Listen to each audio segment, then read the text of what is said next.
নমস্কার বন্ধুরা, nest of নীলের আরও একটি ভিডিওতে আপনাদের স্বাগত। আজকে আমরা ঘুরে দেখব বিবেকানন্দ রক। কন্যাকুমারী বলতে সবার প্রথমে এই বিবেকানন্দ রকের কথাই মাথায় আসে। হাওড়া থেকে কন্যাকুমারী এক্সপ্রেসে করে আমরা চলে এসেছিলাম কন্যাকুমারী। আমরা চলে এসেছি দক্ষিণ ভারতের একদম শেষ স্টেশন কন্যাকুমারীতে। হাওড়া থেকে 2 রাত জার্নি করে কন্যাকুমারী আসতে হয়। হাওড়া থেকে কন্যাকুমারী এক্সপ্রেস সপ্তাহের শুধুমাত্র সোমবারে ছাড়ে। স্টেশনের বাইরে থেকে অটো করে আমরা চলে গেছিলাম আমাদের হোটেলে। আমি রয়েছি কন্যাকুমারীর হোটেল মাধিনীতে।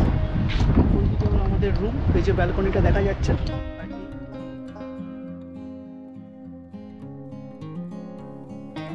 আমাদের হোটেল থেকেই বিবেকানন্দ রক দেখা যায়। ওই দেখুন দেখা যাচ্ছে, তার পাশে রয়েছে থিরুভাল্লুভার স্ট্যাচু। এই যে লঞ্চ বা ভেসেল যেটা দেখতে পাচ্ছেন, এই রকম বেশ কিছু ভেসেল রয়েছে যেগুলো করে কন্যাকুমারী ঘাট থেকে বিবেকানন্দ রক যেতে হয়। সকাল 8টা থেকে বিকেল 4টে পর্যন্ত এই ভেসেল সার্ভিসটা চলে। এই ভিডিওটাও হোটেল থেকে তোলা। এই দেখুন ভেসেলগুলো কীরকম যাচ্ছে। এটা আরেকটা ভেসেল, ক্যামেরায় পুরো জুম করা রয়েছে। পুরো জুম অবস্থায় বিবেকানন্দ রকটাতে লোকজনও দেখা যাচ্ছে ভালো করে যদি খেয়াল করেন। যাই হোক, পরের দিন সকালে এসে আমরা ভেসেলের লাইনে দাঁড়িয়ে পড়েছি।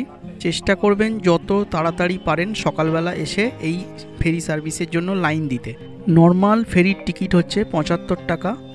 যদি 300 টাকা দিয়ে স্পেশাল টিকিট করেন তাহলে এই লাইনে আর আপনাকে দাঁড়াতে হবে না, ডাইরেক্ট আপনি ফেরিঘাটে পৌঁছে যাবেন। এই হলো ফেরিঘাটের মূল গেট। প্রায় 20 মিনিট লাইন দিয়ে এই জায়গাটায় এসে আমরা পৌঁছেছি।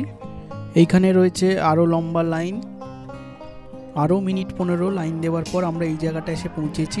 এটাই অ্যাকচুয়াল টিকিট কাউন্টার। তবে ভাববেন না এখানেই শেষ, এই যে আরও লাইন দিতে হবে। অবশেষে এই লাইন থেকে বেরিয়ে আমরা এসে পৌঁছেছি ফেরিঘাটে। এই দেখুন, মূল ভূখণ্ড থেকে 500 মিটার দূরে এই বিবেকানন্দ রক অবস্থান করছে। আমার বাঁদিকে ভেসেলগুলো দেখতে পাচ্ছেন, এই ভেসেলগুলোই কন্যাকুমারী থেকে বিবেকানন্দ রক পর্যন্ত যাওয়া আসা করে। ফেরিঘাটে এসে ভেসেলে ওঠার জন্য এখানে আরেকবার লাইন দিতে হবে। ভেসেলে উঠে এরকম লাইফ জ্যাকেট আপনাকে পরে নিতে হবে।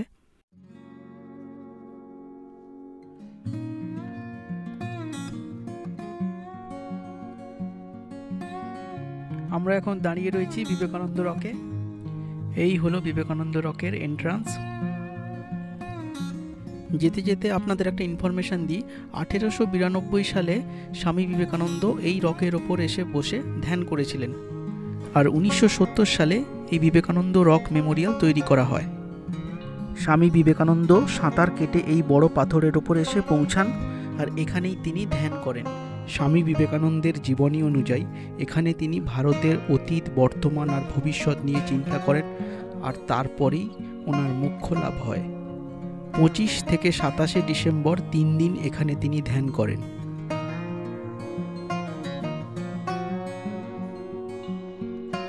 সামনে এটা হলো জুতো রাখার কাউন্টার। 1863 সালের 12ই জানুয়ারি স্বামীজি জন্মগ্রহণ করেন, আর 1962 সালের জানুয়ারি মাসে স্বামীজির জন্মশতবার্ষিকীতে কয়েকজন লোক মিলে তৈরি করে কন্যাকুমারী কমিটি। আর 1970 সালে এই কমিটি বিবেকানন্দ রক মেমোরিয়াল তৈরি করেন।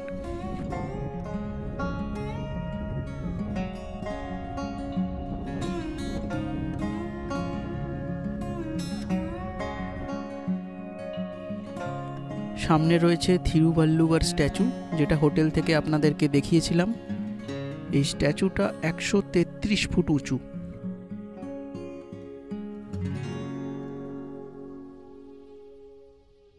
ডিসেম্বরের 15-16 তারিখে কলকাতায় যখন প্রচণ্ড শীত, তখন এখানে তাপমাত্রা 30 থেকে 32 ডিগ্রির মধ্যেই। তাই শুধু কন্যাকুমারী ঘুরতে এলে শীতের পোশাক প্রায় না আনলেই চলে। এখানে ঘুরতে ঘুরতে একটা কথা বলি আপনাদের। আমরা বাঙালিরা প্রায় পুরী যাই এক রাতে জার্নি করে, কিন্তু কন্যাকুমারী আসার কথা কেউ ভাবি না। তার কারণ হচ্ছে কন্যাকুমারী আসতে 2 রাত লাগে। আর সাধারণত তামিলনাড়ু বা কেরালা ট্যুরের সাথেই কন্যাকুমারী সবাই আসে, কিন্তু শুধু কন্যাকুমারীতেও অনেক কিছু দেখার আছে এবং কন্যাকুমারী একদিন বা দুদিন থেকে কিন্তু অনেক কিছুই দেখা যায়। তাই দুরাতের জার্নি যদি আপনারা ম্যানেজ করে নিতে পারেন তাহলে কন্যাকুমারী কিন্তু আপনারা চাইলেও আসতে পারেন। আর এর খরচও কিন্তু খুব বেশি নয়, যেহেতু দূরত্বটা বেশি তাই ট্রেন ভাড়াটাই খালি বেশি লাগে। কন্যাকুমারী এক্সপ্রেসে স্লিপার ক্লাসের ভাড়া হলো 865 টাকা, এসি 3 টায়ারের ভাড়া 2240 টাকা, আর এসি 2 টায়ারের ভাড়া 3250 টাকা। হোটেল নিয়েও চিন্তা করার কিছু নেই, কারণ পুরীর মতো এখানে অলিতে গলিতে হোটেল রয়েছে। যদি 1000-1200-র মধ্যে হোটেল চান তাহলে আপনারা স্টেশনের কাছাকাছি হোটেল পেয়ে যাবেন। আর স্টেশন থেকে বিচের দূরত্ব মাত্র 1.2 কিলোমিটার, যেটা অটো করে আসতে 5 মিনিট লাগে। সাউথ ইন্ডিয়ায় বাঙালি খাবার একদমই পাওয়া যায় না, শুধুমাত্র কন্যাকুমারীতেই পাওয়া যায়। আর সেই হোটেলের সন্ধানও কিন্তু আমি কন্যাকুমারীর সেপারেট ভিডিওতে আপনাদের দিয়ে দিয়েছি, কন্যাকুমারীর পার্ট 1 ভিডিওতে সেটা কিন্তু আছে। খাওয়া খরচ মোটামুটি দুবেলা 200 টাকা করে 400 টাকা, আর তার সাথে আপনি যেরকম স্ন্যাক্স এবং ব্রেকফাস্ট খাবেন সেটা আলাদা ধরতে হবে আপনাকে। বিবেকানন্দ রক আসার জন্য দেখতেই পেলেন 75 টাকার টিকিট লাগবে। বাকি সাইট সিইংগুলো ঘুরতে একটা গাড়ি ভাড়া করতে আপনার 2,500 থেকে 3,500 টাকা পর্যন্ত লাগতে পারে। অবশ্যই সেটা 4 জনের শেয়ারিংয়ে হবে। আর আপনি যদি সোলো ট্রাভেল করেন তার জন্য কিন্তু বাসের ব্যবস্থা আছে সাইট সিইংয়ে, সেখানে কিন্তু খরচ আরও কমে যাবে।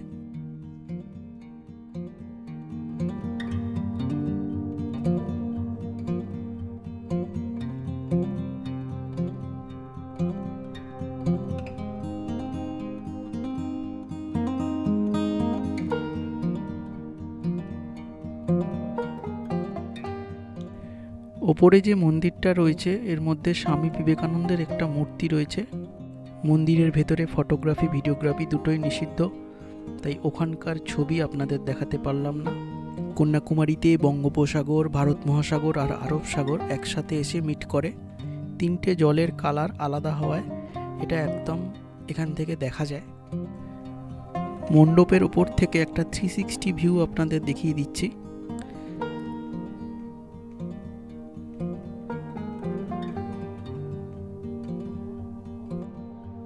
এই হলো মূল মন্দিরের দরজা।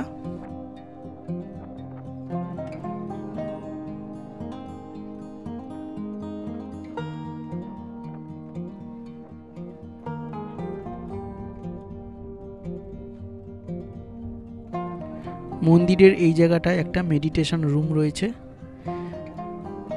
এই যে মেডিটেশন রুমের ভিতর এটা,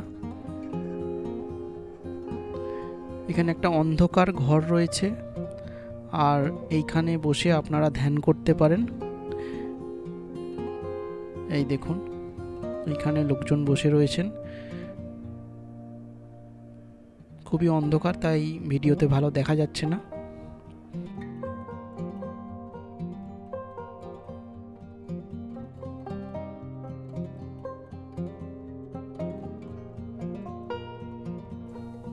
এটা রকের পিছনের দিক। এই জায়গাতে বুক স্টল রয়েছে।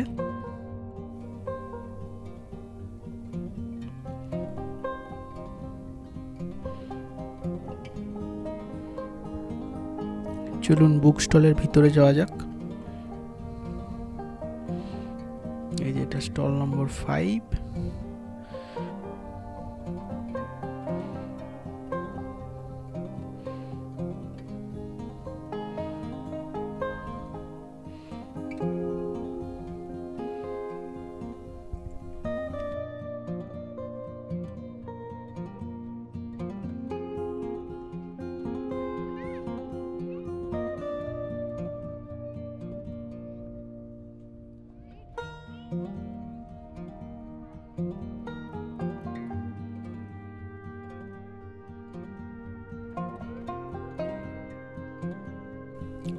এখানে আরো একটা বুক স্টল আছে।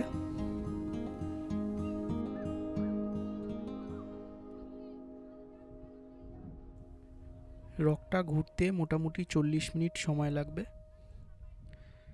রকের এই পিছন দিকে দর্শনার্থীদের জন্য টয়লেটের ব্যবস্থা আছে, তাই চিন্তা করার কিছু কারণ নেই। আমরা প্রায় 1 থেকে 1.5 ঘন্টা মতন ফেরি সার্ভিসের জন্য লাইন দিয়েছিলাম। আর ভেসেলে ওঠার পর এখানে আসতে আমাদের সময় লেগেছিল মিনিট 10।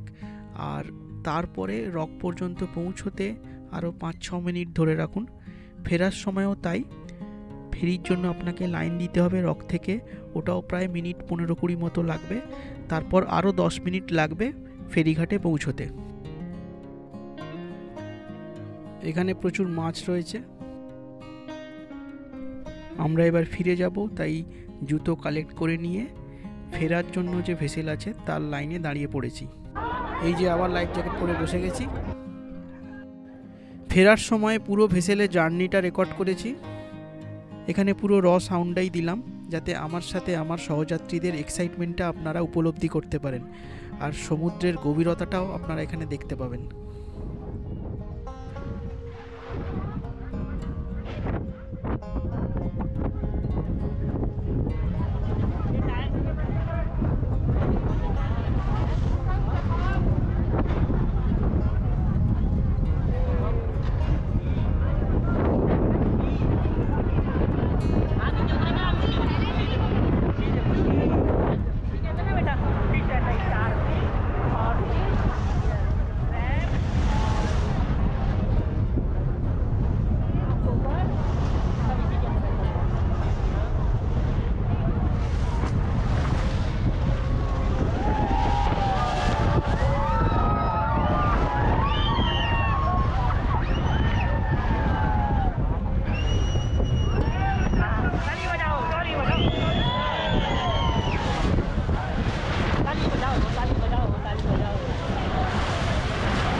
সমুদ্রের স্রোত কতটা বুঝতেই পারছেন।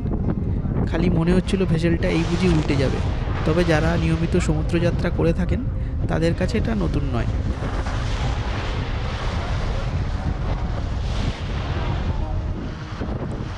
একটা কথা আপনাদের বলা হয়নি, এখানে যে ভেসেলগুলো আছে তাদের মধ্যে একটার নাম হলো বিবেকানন্দ। আমরা যাবার সময়ও এই বিবেকানন্দ ভেসেলে করেই গেছি, আর আমরা আসার পথেও এই বিবেকানন্দ ভেসেলকেই পেয়েছি। এটা একটা আলাদা প্রাপ্তি। বিবেকানন্দ রক দেখতে গিয়ে বিবেকানন্দ ভেসেলটাকে আমি খুব এক্সপেক্ট করছিলাম যে আমি যেন ওটাতেই যেতে পারি। তো যাই হোক, আমরা আসার সময়ও পেয়েছি, যাবার সময়ও পেয়েছি।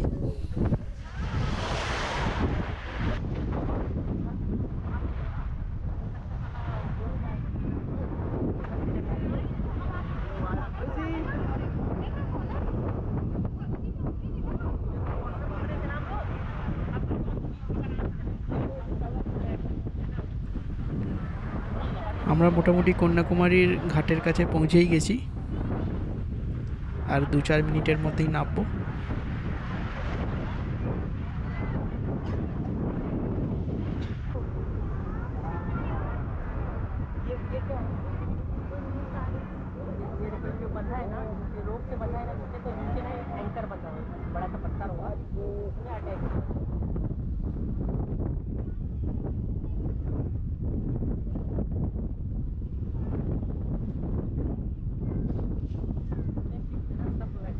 এই জায়গাটা নারকেল বিক্রি হচ্ছে, কিন্তু নারকেল আমাদের ওখানে থেকে এখানে বেশি দাম। এখানে 50 টাকা করে বলছে প্রত্যেকটা নারকেল। বেশি দাম বলাটা বোধহয় ঠিক হলো না, কারণ কলকাতায় গ্রীষ্মকালে ডাবের দাম মোটামুটি 50 টাকাই থাকে। তবে এখানে এত ডাব থাকলেও কম দামে যে ডাব খাবেন তার কোনো আশা নেই। যাই হোক, ডাবগুলো কিন্তু খুব ভালো ছিল, আমি ও আমার মেয়ে খেয়েছি। এখানেই ভিডিওটা শেষ করব, আর বিকেলবেলা আমরা বেরোবো কন্যাকুমারীর বাকি সাইট সিইংগুলো করতে। যদি আপনি আমার কন্যাকুমারীর ভিডিও দেখে না থাকেন, তাহলে কন্যাকুমারীর ভিডিও পার্ট 1 ও পার্ট 2তে দেওয়া আছে, আমি ডেসক্রিপশানেও দিয়ে দিলাম, ওখান থেকে গিয়ে দেখে নিতে পারেন।